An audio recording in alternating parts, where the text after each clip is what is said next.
Hello नमस्कार दोस्तों, कैसे हैं आप सब। आशा करती हूँ आप सब ठीक होंगे। हम अपना इंडियन ज्योग्राफी कंप्लीट कर रहे हैं according to the UKPSC and UPPCS syllabus. ये मैं आपको फॉर अ काइंड इन्फॉर्मेशन बता दूं जो पहली बार यहाँ पर आए हैं। अगर आप पहली बार आए हैं तो प्लीज चैनल को सब्सक्राइब कीजिएगा और अपना प्लीज सपोर्ट दिखाइएगा। ठीक है, ये जो मैं आपके लिए टॉपिक्स लेकर आ रही हूँ ना, ये किसी भी 8 से 10 हजार पेड कोर्स के टॉपिक्स हैं, जिसमें मैंने आपको पूरा इलेबोरेटेड वर्जन, पूरा डिटेल्ड वर्जन यहाँ पे पढ़ाया है। ठीक है, कोई भी कंजूसी नहीं करी है, कोई भी ऐसा नहीं करा है कि ये तो मैं बाद में बताऊंगी या ये तो मैं पैसे लेके बताऊंगी, ऐसा मैंने बिल्कुल भी नहीं करा है। जो भी मेरे पास सोर्सेज अवेलेबल थे, जो भी मेरे पास पर्सनल एक्सपीरियंस है, उन सबको इकट्ठा करके इन सारे टॉपिक्स में मैं आपके लिए लेकर आई हूँ। ये पूरा एक डिटेल्ड आपके लिए प्रिपरेशन हो जाएगा इन दोनों पीसीएस एग्जाम्स का। ठीक है, और एक बात और कि हम यहाँ पे इंडियन ज्योग्राफी कंप्लीट कर रहे हैं, जिसमें हमने अपना मॉनसून ऑलरेडी कंप्लीट कर चुका है। आज हम मॉनसून के फीचर्स एंड आज हम देखेंगे साइक्लोन्स के बारे में। ठीक है, मॉनसून के थोड़े से फीचर्स और साइक्लोन्स के बारे में हम यहाँ पर देखेंगे आज। ठीक है, आई होप आपने प्रीवियस वीडियो सारे देखे होंगे मॉनसून से रिलेटेड। अगर आपने नहीं देखे हैं तो प्लीज जाके उन्हें देखिएगा, उसमें बहुत इंपॉर्टेंट कंसेप्ट हमने डिस्कस किए हैं।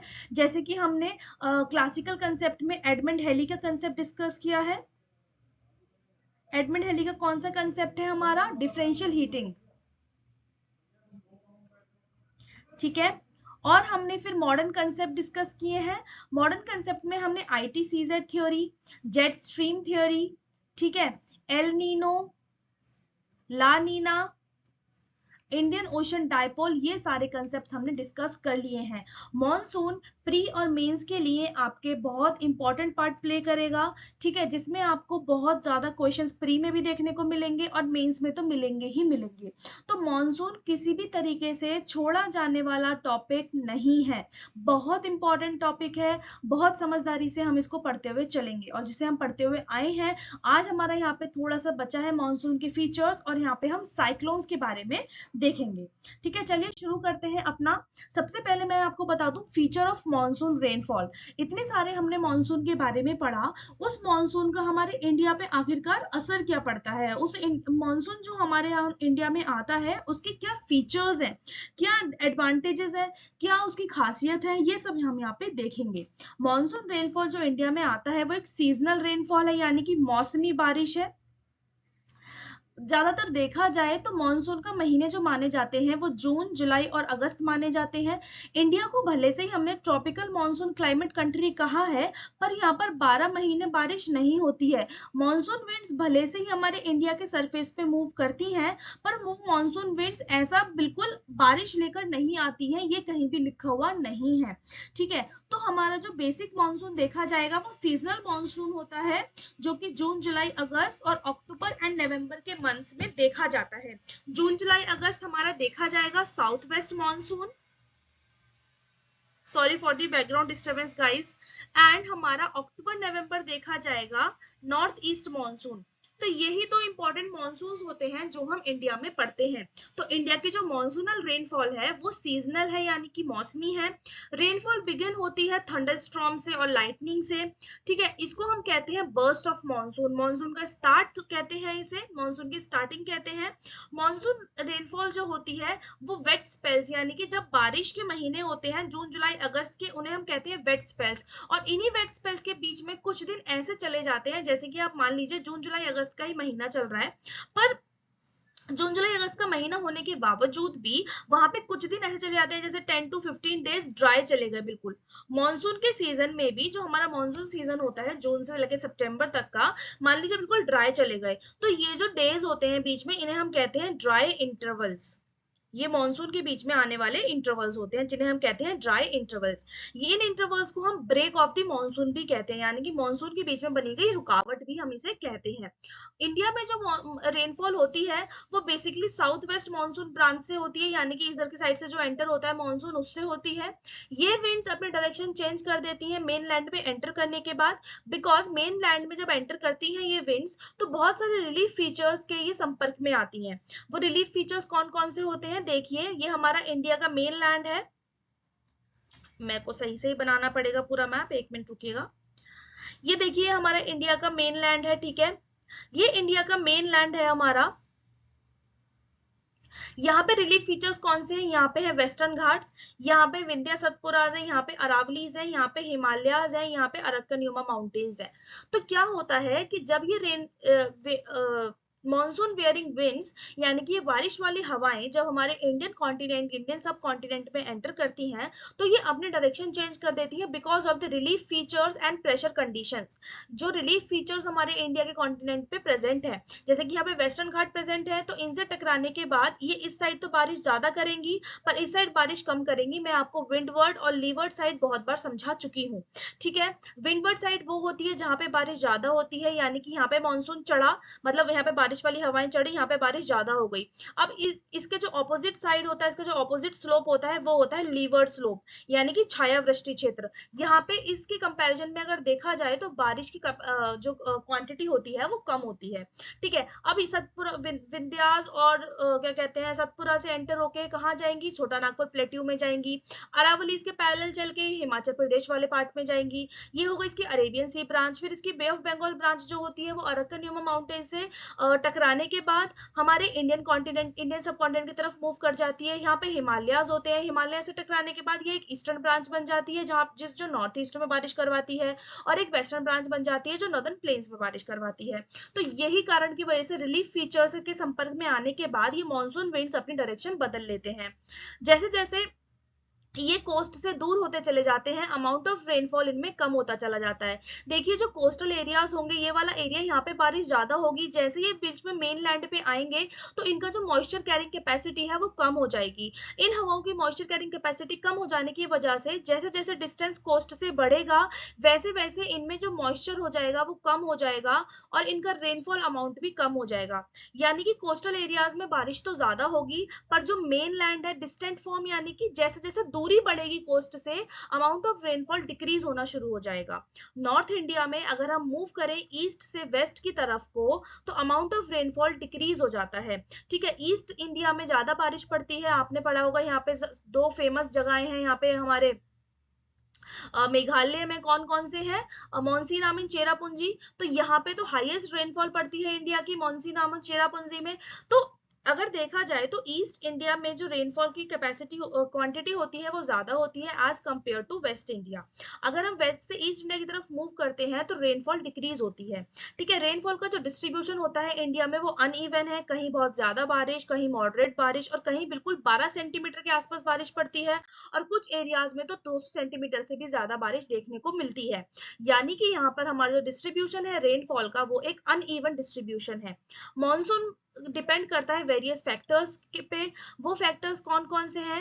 मॉनसून की high rain variability, high rainfall variability, यानी कि जो रेनफॉल में वेरिएशंस देखने को मिलते हैं, कहीं ज्यादा कहीं कम, वो किस तरीके से हैं? राजस्थान में 30% की वेरिएबिलिटी होती है। देखिए अगर ये राजस्थान वाला पार्ट है ना, तो राजस्थान के वेस्टर्न पार्ट में तो बारिश बिल्कुल ही नहीं होती है, थार डेजर्ट वाला एरिया है। और ईस्टर्न पार्ट में जो अरावली के ईस्ट साइड पड़ रहा है वहां पे बारिश होती है अरेबियन सी ब्रांच की वजह से।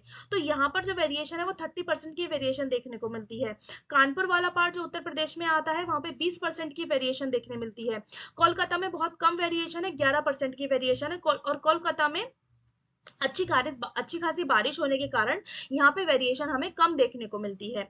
इंडिया में जो नंबर ऑफ रेनी डेज है वो बहुत ही कम होते हैं, भले से यहाँ पे मॉनसून विंड्स का इन्फ्लुएंस रहता है through out the year. India का जो क्लाइमेट है वो ट्रॉपिकल मॉनसून क्लाइमेट कहलाया जाता है। मॉनसून विंड्स का इन्फ्लुएंस रहता है थ्रू आउट द ईयर, पर वो मॉनसून विंड्स बारिश करें ऐसा कहीं भी नहीं लिखा है। तो इसलिए जो रेनी डेज होते हैं इंडिया में, जो वर्षा वाले दिन होते हैं इंडिया में बहुत कम होते हैं। जैसे कोलकाता में 118 दिन की बारिश होती है, चेन्नई में देखा जाए तो कुल 1 महीना या 1.5 महीने की बारिश देखने को मिलती है, बॉम्बे में हमें 2.5 महीना या 75 डेज की बारिश देखने को मिलती है। अब इंडिया में एनुअल रेनफॉल डिस्ट्रीब्यूशन किस तरीके से होता है? इंडिया में जो एनुअल रेनफॉल डिस्ट्रीब्यूशन है वो अनइवन है। इंडिया में 116 सेंटीमीटर की एवरेज रेनफॉल देखने को मिलती है। इसके बेसिस पर इंडिया को क्लासिफाई किया गया है फॉलोइंग रीजन्स में। कौन कौन से रीजन्स देखें?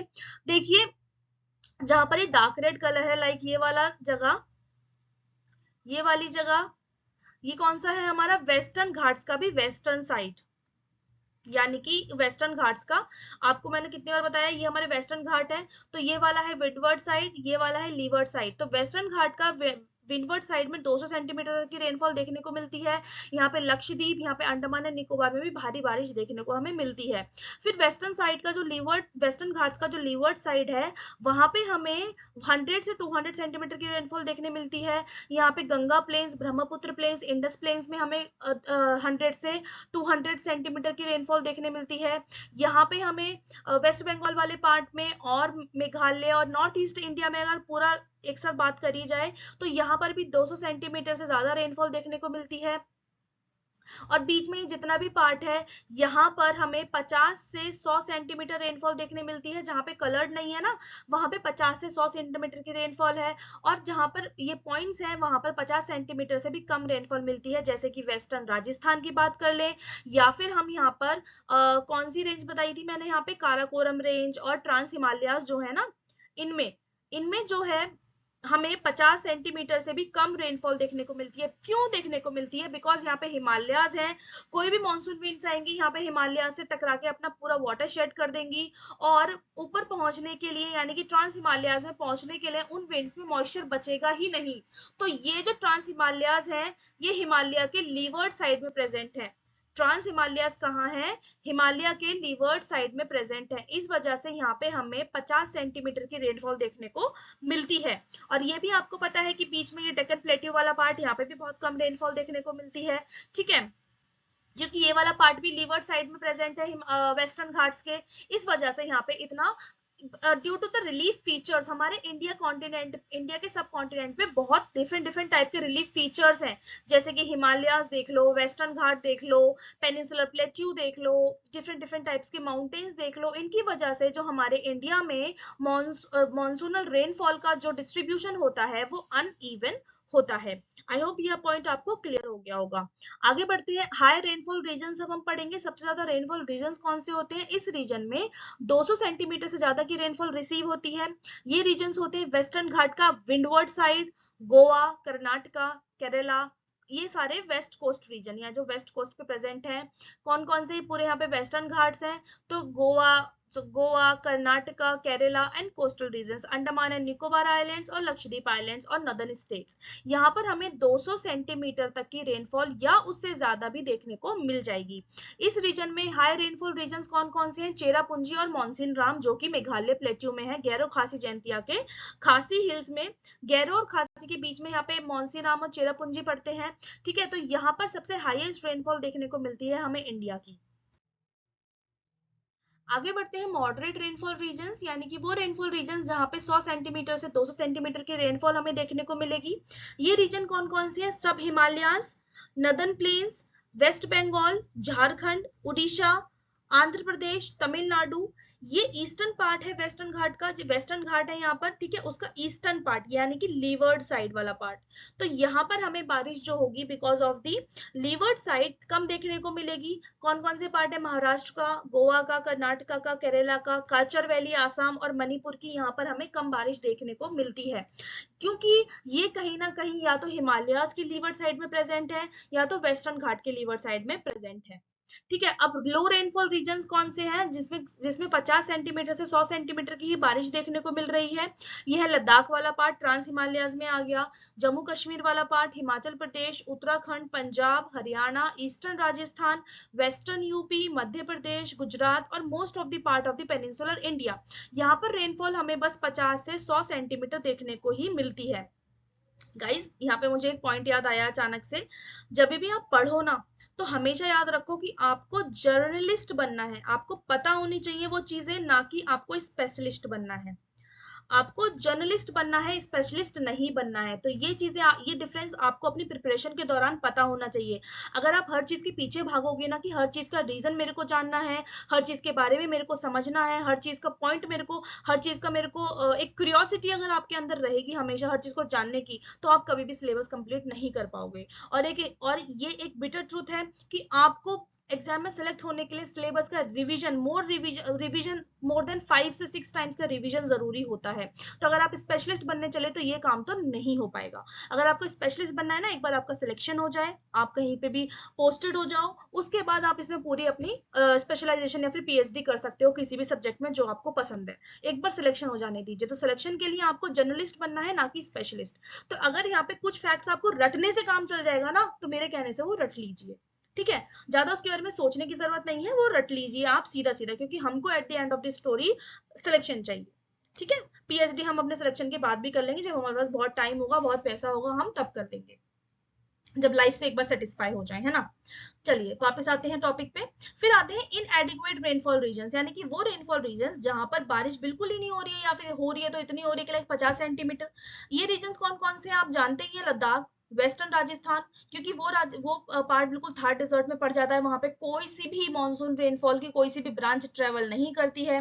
गुजरात का भी कच्छ वाला पार्ट, महाराष्ट्र, कर्नाटका, तेलंगाना, आंध्र प्रदेश, ये सब कहीं ना कहीं ये रीजन जो लोकेटेड है रेन शेडो रीजन में लोकेटेड है। आइदर वो हिमालयस के रेन शेडो रीजन में लोकेटेड है, जैसे कि ट्रांस हिमालय वाला पार्ट, आइदर वो वेस्टर्न घाट के रेन शेडो रीजन में लोकेटेड है, ठीक है। ये रीजन इंडिया का कोल्ड डेजर्ट लद्दाख और इंडिया का हॉट डेजर्ट थार भी इसी रीजन में आता है, 50 सेंटीमीटर से कम रेनफॉल वाले रीजन में, ठीक है। ये पॉइंट्स क्लियर। तो अब हम पढ़ते हैं इंडिया का एवरेज रेनफॉल। हर 10 साल में, हर 10 इयर्स में इंडिया का एवरेज रेनफॉल का जो पैरामीटर होता है वो वापस से रिवाइज होता है। तो अभी 2022 का डेटा हम पढ़ेंगे। मीटरोलॉजिकल डिपार्टमेंट के अकॉर्डिंग इंडिया का जो एनुअल रेनफॉल है, पहले तो 880.6 मिलीमीटर था, अब वो 868.6 मिलीमीटर हो गया है, यानी कि कम हो गया है, ठीक है। Because of the climatic diversity, climate के चेंज होने की वजह से जो भी हमारे न्यू नॉर्मल रेनफॉल है इंडिया का, वो अब कम हो गया है।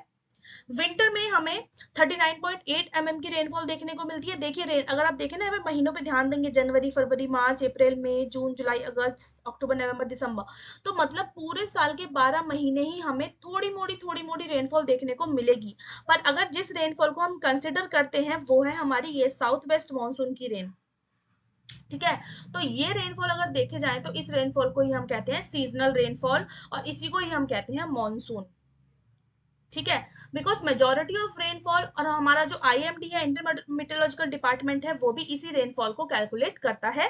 बाकी बारिश तो इंडिया में बहुत सारे सीजन्स में भी होती रहती है, हल्की हल्की, कुछ वेस्टर्न डिस्टर्बेंस की वजह से, कुछ प्री मानसूनल रेनफॉल जो होती है जिन्हें हम डिफरेंट डिफरेंट नाम से जानते हैं, कुछ पोस्ट मानसून रेनफॉल होती है जिसे रिट्रीटिंग मानसून के नाम से जानते हैं, ठीक है।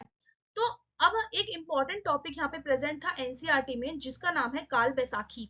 तो अब एनसीईआरटी में प्रेजेंट है तो हमारे एग्जाम के लिए इंपॉर्टेंट बन गया, ठीक है। ये वायलेंट टाइप की इवनिंग थंडरस्टॉर्म्स होते हैं, यानी कि इवनिंग जो कि शाम के वक्त ये आते हैं।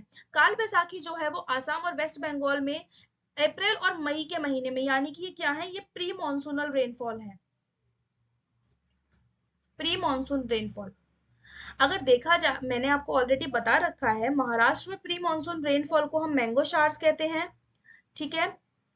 और कर्नाटका एंड केरला में प्री मानसून रेनफॉल को हमने चेरी ब्लॉसम शावर्स कहा था, चेरी ब्लॉसम शावर्स। तो उसी तरीके से अगर यही चीज आसाम और वेस्ट बंगाल में हो रही है तो हम इसे काल बैसाखी के नाम से जान रहे हैं। ये वो डिस्ट्रक्टिव नेचर के होते हैं। इन्हें कैलामिटी ऑफ बैसाख भी कहते हैं, बिकॉज अप्रैल का महीना क्या होता है, बैसाख का महीना होता है ना। तो कैलामिटी ऑफ बैसाख भी कहते हैं। जो रेनफॉल काल बैसाखी से आती है वो टी की कल्टीवेशन के लिए, जूट के कल्टीवेशन के लिए और राइस के कल्टीवेशन के लिए बेनिफिशियल मानी जाती है। आसाम में काल बैसाखी को बारदौली छेरा भी कहते हैं। काल बैसाखी को नॉर्थ वेस्टर्स भी कहा जाता है, यानी कि नॉर्थ वेस्ट विंड्स के कारण जो डिस्टर्बेंस क्रिएट होती है उसके वजह से काल बैसाखी आती है। तो काल बैसाखी को बुक में नॉर्थ वेस्टर के नाम से भी जाना जाता है। अगर आपसे पूछा जाए व्हाट इज नॉर्थ वेस्टर, तो यू शुड नो काल बैसाखी, या फिर काल बैसाखी का दूसरा नाम नॉर्थ वेस्टर या फिर बारदौली छेरा भी है। छेरा हो गया हमारा वेस्ट बंगाल का नाम, और बारदौली हो गया हमारा आसाम का नाम, ठीक है। चलिए यहाँ पे हमारा मॉनसून को हम टिक कर सकते हैं। Now monsoon is complete. अब हम पढ़ेंगे हमारा नेक्स्ट टॉपिक जो कि है ट्रॉपिकल साइक्लोन्स, ठीक है। ट्रॉपिकल साइक्लोन्स, साइक्लोन्स का मैं थोड़ा सा हिंट दे दूं तो साइक्लोन्स जो बेसिकली बनते हैं ये सिर्फ और सिर्फ पानी में बनते हैं, ओनली इन वाटर्स। ये एक टाइप का इस तरीके का फॉर्म, मतलब एक स्पाइरल टाइप का फॉर्म हुआ स्ट्रक्चर है, जो कि लो प्रेशर एरिया के अकॉर्डिंग अराउंड, सॉरी, जो कि लो प्रेशर एरिया के अराउंड फॉर्म होता है।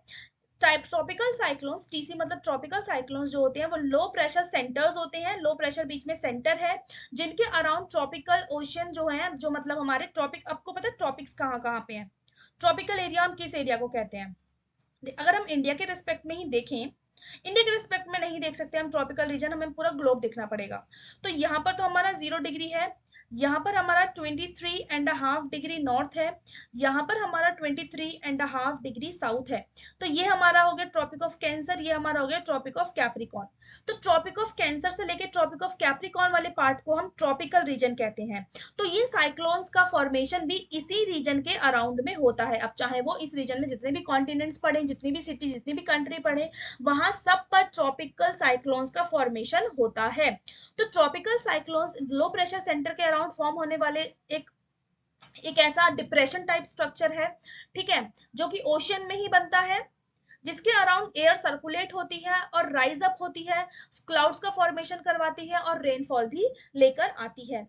साइक्लोन्स का फॉर्मेशन कैसे होता है, देखिए हम दो हेमिस्फीयर में डिवाइड करेंगे, northern hemisphere and southern hemisphere.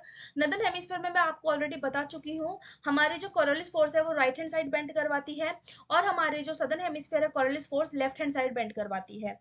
तो अगर यहाँ पे ओशन में आइलैंड्स हैं, अगर आप कभी भी ओशन के किसी भी मैप को गूगल मैप में आप जाके देखेंगे ना, गूगल मैप में आप आज आप जाके देखिएगा, किसी भी मान लीजिए आप इंडियन ओशन को ही ओपन करेंगे, इंडियन ओशन को जब आप जूम करेंगे ना, तो वहां पे आप देखेंगे थाउजेंड्स या फिर हंड्रेड्स ऑफ आइलैंड्स आपको देखने को मिलेंगे। वैसे अगर दूर से देखा जाए तो इंडियन ओशन में कुछ भी नहीं दिखता, अगर आप उसे जूम करेंगे तो आपको थाउजेंड्स और हंड्रेड्स ऑफ आइलैंड्स देखने को मिलेंगे। तो साइक्लोन्स का फॉर्मेशन होता है आइलैंड्स के ऊपर, जब लो प्रेशर क्रिएट हो जाता है तो उसके अराउंड में ओशन के ऊपर है हाई प्रेशर। अब विंड्स जो है इस हाई प्रेशर से लो प्रेशर की तरफ मूव करेंगी, पर नॉर्दर्न हेमिस्फीयर में कोरियोलिस फोर्स की वजह से वो राइट हैंड साइड बेंड हो जाएंगी, राइट हैंड साइड बेंड हो जाएंगी, राइट हैंड साइड बेंड हो जाएंगी, राइट हैंड साइड बेंड हो जाएंगी। अब देखिए ये विंड्स ऐसे ऐसे ऐसे ऐसे इस डायरेक्शन में मूव कर रही है, तो ये एक टाइप का एंटी साइक्लोनिक, मतलब एंटी क्लॉकवाइज एक स्ट्रक्चर बना लेती हैं, ठीक है, कि कभी विंड्स ऐसे मूव कर रही है, फिर ऐसे मूव कर रही है, फिर ऐसे मूव कर रही है, फिर ऐसे मूव कर रही है, तो इस टाइप से हमें लग रहा है कि विंड्स इस तरीके से मूव हो रही है। तो नॉर्दर्न हेमिस्फीयर में जो साइक्लोन का डायरेक्शन होता है वो एंटी क्लॉकवाइज होता है। ये एग्जाम में डायरेक्ट पूछा हुआ क्वेश्चन है कि साइक्लोन जो बनते हैं नॉर्दर्न हेमिस्फीयर में कौन सी डायरेक्शन में बनते हैं, तो वो है एंटी क्लॉकवाइज डायरेक्शन। अब यही बात अगर हम उठा के कर लें सदर्न हेमिस्फीयर की, तो लो प्रेशर एरिया अगर सदर्न हेमिस्फीयर के किसी आइलैंड पे क्रिएट हुआ, तो उसके और पास क्या है, हाई प्रेशर एरिया है ओशन में। अब हाई प्रेशर से लो प्रेशर की तरफ विंड मूव करेगी, पर डिफ्लेक्ट हो जाएगी लेफ्ट हैंड साइड, डिफ्लेक्ट हो जाएगी left hand side, left hand side, left hand side. तो ये अगर हम देखें तो ये किस तरीके से मूव कर रही है, ऐसे ऐसे ऐसे ऐसे, तो ऐसे लग रहा है ना कि एक साइकिल टाइप स्ट्रक्चर चल रहा है, ऐसे वाला स्ट्रक्चर चल रहा है, ठीक है। तो ये सदर्न हेमिस्फीयर में जो साइक्लोन्स की डायरेक्शन होती है वो क्लॉकवाइज होती है, नॉर्दर्न हेमिस्फीयर में साइक्लोन्स की डायरेक्शन एंटी क्लॉकवाइज होती है। I hope this is clear. चलिए आगे बढ़ते हैं। ट्रॉपिकल साइक्लोन्स फॉर्म होते हैं आइलैंड्स के ऊपर, जो कि ओशन में ट्रॉपिकल ओशन में आइलैंड्स लोकेटेड हैं, उनके ऊपर ये फॉर्म होते हैं। जब सोलर रेडिएशन आइलैंड्स के ऊपर पड़ती है, यानी कि जब सूरज की किरणें आइलैंड्स के ऊपर पड़ती है, तो आइलैंड्स क्या हो जाते हैं, बहुत ज्यादा गर्म हो जाते हैं। अब गर्म हो जाने की वजह से क्या होगा, लो प्रेशर क्रिएट होगा, लो प्रेशर एरिया वहां पे फॉर्म हो जाता है आइलैंड्स के ऊपर, और चारों तरफ ओशन में क्या है, हाई प्रेशर है, चारों तरफ ओशन में क्या है, हाई प्रेशर है। अब विंड स्टार्ट मूव कर देती है हाई प्रेशर से लो प्रेशर की तरफ को, पर अगर इस नॉर्दर्न हेमिस्फीयर में है तो इन पे कोरियोलिस फोर्स काम करेगी, right hand side, right hand side, right hand side, right hand side. तो कोरियोलिस फोर्स इन विंड्स पर काम करेगी। अब कोरियोलिस फोर्स होने की वजह से ये winds right hand side move कर देती है नॉर्दर्न हेमिस्फीयर में, और लेफ्ट हैंड साइड मूव हो जाती है सदर्न हेमिस्फीयर में। कोरियोलिस फोर्स की वजह से ये विंड्स सर्कुलेट करना स्टार्ट कर देती है इन अ सर्कुलर फॉर्म, ठीक है, और इसी वजह से साइक्लोन्स का फॉर्मेशन होता है। यानी कि लो प्रेशर एरिया के अकॉर्डिंग अगर एंटी क्लॉकवाइज डायरेक्शन में विंड्स मूव कर रही हैं, तो ये बन गया हमारा नॉर्दर्न हेमिस्फेरिक का साइक्लोन, ट्रॉपिकल साइक्लोन। अगर लो प्रेशर एरिया के अकॉर्डिंग अराउंड हमारी साइक्लोनिक विंड्स मूव कर रही हैं, तो ये बन गया हमारा सदर्न हेमिस्फीयर का साइक्लोन। नदर्न हेमिस्फीयर में जो डायरेक्शन ऑफ साइक्लोन है वो एंटी क्लॉकवाइज होती है, इंपॉर्टेंट पॉइंट है। सदर्न हेमिस्फीयर में डायरेक्शन ऑफ साइक्लोन है वो क्लॉकवाइज होती है। कोई भी साइक्लोन्स हमारा इक्वेटोरियल रीजन पे प्रेजेंट फॉर्म नहीं होता, क्यों? क्योंकि इक्वेटोरियल रीजन पे कोरियोलिस फोर्स का एब्सेंस होता है। तो साइक्लोन हमारा जो फॉर्म होगा वो ज्यादातर ट्रॉपिक्स में फॉर्म होंगे, आइदर वो ट्रॉपिक ऑफ कैंसर हो या फिर ट्रॉपिक ऑफ कैप्रिकॉर्न हो। टेम्परेट साइक्लोन्स भी फॉर्म होते हैं जिसे हम फिजिकल ज्योग्राफी में पढ़ेंगे, अभी हम ट्रॉपिकल साइक्लोन्स की बात कर रहे हैं। तो इक्वेटर वाले पार्ट पे साइक्लोन्स का फॉर्मेशन नहीं होता, बिकॉज इक्वेटर वाले पार्ट पे कोरियोलिस फोर्स हमारी जीरो होती है। कोरियोलिस फोर्स जीरो होती है इक्वेटर पे, और कोरियोलिस फोर्स मैक्सिमम होती है हमारे टुवर्ड्स द पोल। जैसे जैसे हम पोल की तरफ बढ़ते चले जाते हैं वैसे वैसे कोरियोलिस फोर्स इंक्रीज हो जाती है। तो कोरियोलिस फोर्स का एब्सेंस होने की वजह से इक्वेटर पे साइक्लोन्स का फॉर्मेशन भी नहीं होता है। ठीक है, अब देखिए साइक्लोन्स बनते कैसे हैं। लो प्रेशर एरिया के अराउंड ये बनते हैं, ये मैंने आपको बता दिया। आइलैंड्स के ऊपर लो प्रेशर एरिया है। आइलैंड्स में जो लो प्रेशर एरिया होगा तो विंड क्या होंगी, राइज होना स्टार्ट हो जाएगी। जब विंड राइज होना स्टार्ट हो जाएगी तो विंड का क्या होगा, अब इधर से चल रही है हमारी इन जो ट्रॉपिक्स है यहाँ पे मूव करती है नॉर्थ ईस्ट ट्रेड विंड्स और साउथ ईस्ट ट्रेड विंड्स। इस डायरेक्शन में हमारी जो विंड्स बह के आ रही हैं वो इस जो लो प्रेशर एरिया की विंड है उसे शिफ्ट कर देंगी ओशन के पास।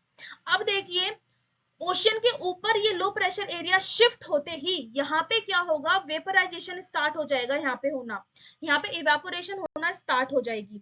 जब इवेपोरेशन स्टार्ट हो जाएगी तो क्लाउड्स का फॉर्मेशन बनना स्टार्ट हो जाएगा। यानी कि ये जो गर्म हवाएं हैं अब ओशन के ऊपर चली गई तो ये क्या कैप्चर करना स्टार्ट कर देंगी, मॉइस्चर कैप्चर करना स्टार्ट कर देंगी। जैसे जैसे ये मॉइस्चर कैप्चर करना स्टार्ट करेंगी तो क्या हो जाएगा, ये लो प्रेशर ये इसको लो प्रेशर डिप्रेशन भी कहते हैं हम।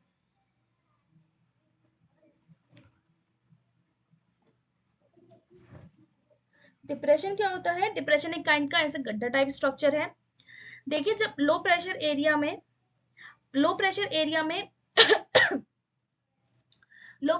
में इवेपोरेशन होकर एकदम से मॉइस्चर का भर जाना, और वो लो प्रेशर एरिया का क्या हो जाता है, फिलअप हो जाता है। लो प्रेशर एरिया को हम कहते हैं आई वाला एरिया, और जो ये हाई प्रेशर से लो प्रेशर की तरफ विंड मूव कर रही है, जो ये यहाँ पे राइजिंग ऑफ विंड्स होता है ये हो जाता है ट्रॉपिकल साइक्लोन का वॉल वाला एरिया।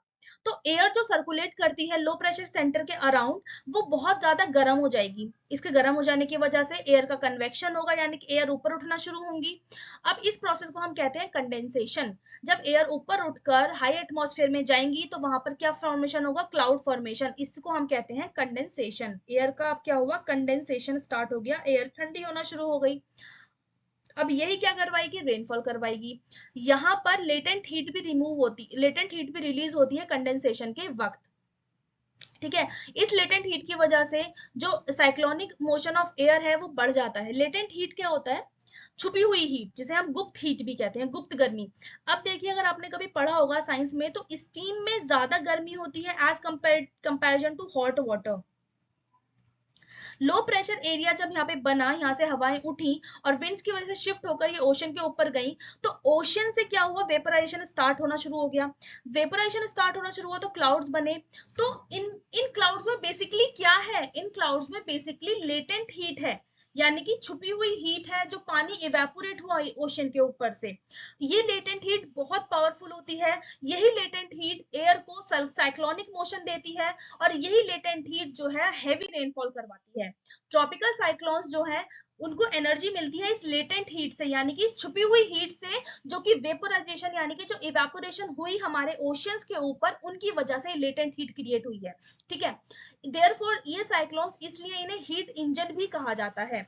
जैसे जैसे ये साइक्लोन्स जो साइक्लोन्स आइलैंड्स पे होते हैं वो लो इंटेंसिटी में होते हैं, जैसे ये साइक्लोन्स मूव हुए ओशन की तरफ इनकी इंटेंसिटी बढ़ जाती है। ईस्टर्लीज जो होती हैं, जो यहाँ से चलने वाली पवनें हैं, जो यहाँ से चलने वाली हवाएं हैं, वो इन साइक्लोन्स को मूव करती हैं आइलैंड से ओशन की तरफ। अब ओशन से क्या रिलीज होगा, ओशन से रिलीज होगा वाटर वेपर। वाटर वेपर में क्या है, लेटेंट हीट है। कहते हैं ना लेटेंट हीट ऑफ वेपोराइजेशन, यानी कि लिक्विड को वेपर कन्वर्ट होने के लिए जितनी हीट लग रही है, जितना टेम्परेचर राइज हो रहा है, उसे हम कहते हैं लेटेंट हीट ऑफ वेपोराइजेशन। तो जो ओशन के ऊपर ये वाटर वेपर्स है, इनमें बहुत ज्यादा स्टीम आप कह सकते हैं, सरल शब्दों में, कंफ्यूज नहीं होना है, इसमें बहुत ज्यादा स्टीम है। अब ये स्टीम क्या है, बहुत ज्यादा गर्म है, बहुत ज्यादा यहाँ पे कंडेंसेशन होगा और बहुत ज्यादा हेवी रेनफॉल होगा। ओशन रीजन में आने के बाद यहाँ पे लेटेंट हीट जो है वो बहुत ज्यादा हो जाती है, रिलीज होना स्टार्ट कर देती है। इसी की वजह से जो साइक्लोन्स है उनकी स्पीड भी इंक्रीज हो जाती है, ठीक है। और जो साइक्लोन्स की स्पीड है वो ऑलमोस्ट 180 से 250 kilometre per hour towards the continent बढ़ जाती है। ईस्टर्लीज के इंपैक्ट में आने के बाद साइक्लोन्स क्या होते हैं, कॉन्टिनेंट्स के ईस्ट कोस्ट पर आकर टकराते हैं। ईस्टर्लीज के इन्फ्लुएंस होने के बाद साइक्लोन्स जो होते हैं वो कॉन्टिनेंट्स के ईस्ट कोस्ट पर आकर टकराते हैं। अगर आप देखेंगे ना तो मेजोरिटी ऑफ ट्रॉपिकल साइक्लोन्स जो होते हैं वो किसी भी कॉन्टिनेंट के ईस्ट कोस्ट पर होते हैं, because of the influence of the easterlies इन्हें क्या करती हैं, किसी भी कॉन्टिनेंट के ईस्ट कोस्ट पर स्ट्राइक करवाती हैं। अब जब साइक्लोन ने किसी भी कॉन्टिनेंट की कोस्ट को स्ट्राइक करा तो क्या हो जाएगा, उस साइक्लोन का हो जाता है लैंडफॉल। अब वो लैंड पे आने के बाद उनकी जो जो वो जो उनमें जो क्लाउड्स हैं, उनमें जो लेटेंट हीट है वो सारी रिलीज हो जाएगी इन हैवी रेनफॉल। तो साइक्लोन्स के बाद क्या आता है, सुनामी। साइक्लोन्स के बाद क्या आता है, फ्लड्स। साइक्लोन्स क्या लेकर आते हैं, क्लाउड बर्स्ट। बिकॉज इतनी ज्यादा हीट है, वो एक टाइप की हीट इंजन है, इतनी ज्यादा उनमें लेटेंट हीट भरी हुई है, इतनी ज्यादा उनमें मॉइस्चर है, इतना ज्यादा वो हैवी वाटर लेकर आ रहे हैं, इसकी वजह से वो हैवी रेनफॉल भी करवाते हैं। जब ये साइक्लोन्स कॉन्टिनेंट्स के इंटरनल पार्ट पे पहुंच जाते हैं तो इनकी जो लेटेंट हीट होती है वो सारी रिलीज हो जाती है। अब क्योंकि इनको डायरेक्ट लगातार सप्लाई नहीं हो रहा ना वाटर वेपर का, ओशन में तो इनको लगातार वाटर वेपर का सप्लाई हो रहा था इन क्लाउड्स को, ठीक है, तो इनमें लेटेंट हीट बनी रही इन साइक्लोन्स में, जो ये साइक्लोनिक मूवमेंट चल रहा है वाटर एयर का, ठीक है, ये आइलैंड से ट्रांसफर हुए ओशन की तरफ। ओशन में क्या हुआ, इतना बड़ा ओशन है, इनको लगातार सप्लाई मिल रही है, किसकी सप्लाई मिल रही है, वाटर वेपर की सप्लाई मिल रही है। वाटर वेपर की सप्लाई मिल रही है तो इन ये साइक्लोन्स जो है इनमें क्या बनी हुई है, लेटेंट हीट बनी हुई है। अब जैसे ये किसी लैंड में जाके घुसेंगे तो इनमें क्या होगा, यहाँ पर इन्हें सप्लाई नहीं मिल रही है, इनकी जो वाटर वेपर सप्लाई है वो खत्म हो गई। तो इसकी वजह से ये साइक्लोन्स भी क्या हो जाएंगे, डिसिपेटेड, यानी कि एक समय पे आने के बाद खत्म हो जाएंगे। कोस्ट पर इनका इन्फ्लुएंस ज्यादा रहेगा और इंटरनल पार्ट पे इनका इन्फ्लुएंस ज्यादा नहीं देखने को मिलेगा, बिकॉज ये बहुत जल्दी डिसिपेटेड हो जाते हैं। जैसे ही इनका लेटेंट हीट का सप्लाई खत्म हुआ, जैसे इनका वाटर वेपर का सप्लाई खत्म हुआ, इनका जो हीट इंजन है, इनकी जो इंटेंसिटी है वो भी खत्म हो जाती है, ठीक है। तो ये थे हमारे ट्रॉपिकल साइक्लोन्स और मॉनसून, यहाँ पे हम यहाँ पे कंप्लीट करते हैं, ठीक है। इसके बाद हम शुरू करेंगे इंडिया का रिवर सिस्टम, इंडिया का जितना भी ड्रेनेज सिस्टम है वो यहाँ पे हम कंप्लीट करेंगे, ठीक है। चलिए कल मिलती हूँ मैं आपसे नए टॉपिक के साथ, तब तक के लिए पढ़ते रहिएगा, चैनल को सब्सक्राइब कीजिएगा, वीडियो को लाइक कीजिएगा और अपने प्यारे प्यारे कमेंट्स कीजिएगा। मिलती हूँ आपसे कल, बाय बाय, थैंक यू, धन्यवाद।